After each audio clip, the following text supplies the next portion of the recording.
Bien sûr qu'on peut tout à fait mourir d'un excès de gentillesse. Si vous n'avez pas reçu l'amour dont vous aviez besoin étant petit, vous pouvez être consumé plus tard, tout au long de votre vie, par le désir d'être aimé.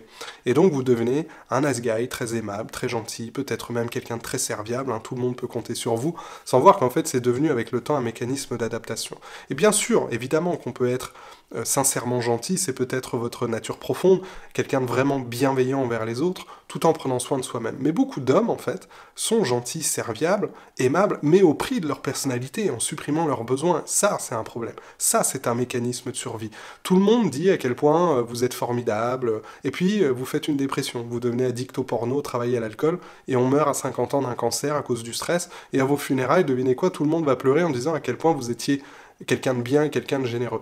Comprenez que si un enfant se dit à un moment donné de sa vie, si je suis authentique, si j'exprime ce que je ressens, on risque de moins m'aimer, parce que mes parents sont pas là, n'ont pas le temps de s'occuper de moi, déprimés, traumatisés, n'arrivent pas eux-mêmes à gérer ce qu'ils expriment, alors un enfant choisira automatiquement et inconsciemment de supprimer son authenticité, il va couper le lien avec ses ressentis, ne plus écouter ses besoins, ne plus exprimer ses émotions. Pourquoi? Pour obtenir l'approbation des autres.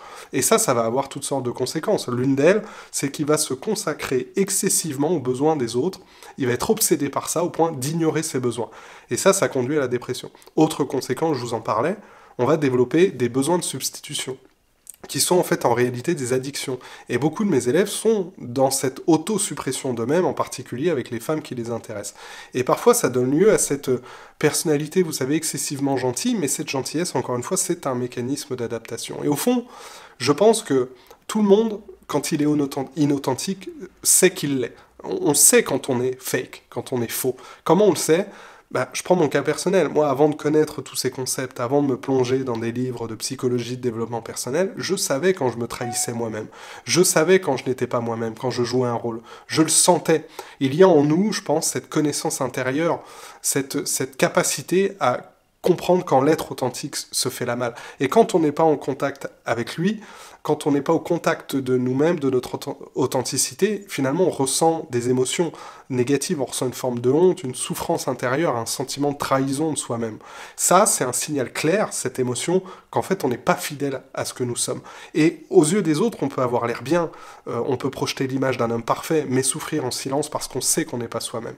D'accord? Et ça se manifeste pas chez tout le monde de la même manière, mais parfois il faut une catastrophe pour nous réveiller, un burn-out, un divorce. Si vous n'écoutez pas cette voix intérieure, le corps vous parlera à sa façon. Fort et clair, vous allez tomber malade, vous allez faire une dépression, vous allez ressentir de l'anxiété, vous allez vivre une rupture importante, c'est-à-dire que la fille de vos rêves va vous quitter parce que vous créez chez elle un sentiment d'insécurité. Il va se passer quelque chose. Et là, vous aurez deux options. Soit blâmer les autres, dire j'étais pas avec la bonne personne, c'est sa faute, je faisais tout pour cette fille, elle est ingrate, elle se rend pas compte de l'homme qu'elle perd.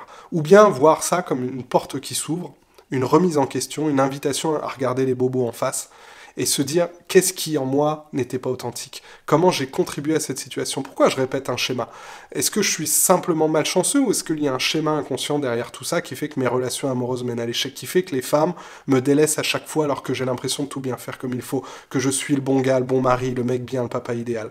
Il y a quelque chose qui vient bousculer cette illusion que tout va bien alors qu'en réalité tout ne va pas bien et vous êtes même complètement déconnecté de vous-même. Ces blocages que vous avez sont là pour vous ramener à vous-même, ces événements difficiles de la vie sont là pour vous ramener à votre authenticité. Et on peut vraiment choisir de voir ces difficultés comme des problèmes à éliminer ou alors comme des enseignements pour revenir à soi, pour libérer son moi profond et être vraiment l'homme qu'on a toujours voulu devenir être. Voilà, j'espère que ça vous a plu, n'hésitez pas à partager, commenter, liker, je lis tous les commentaires et je réponds aux plus positifs.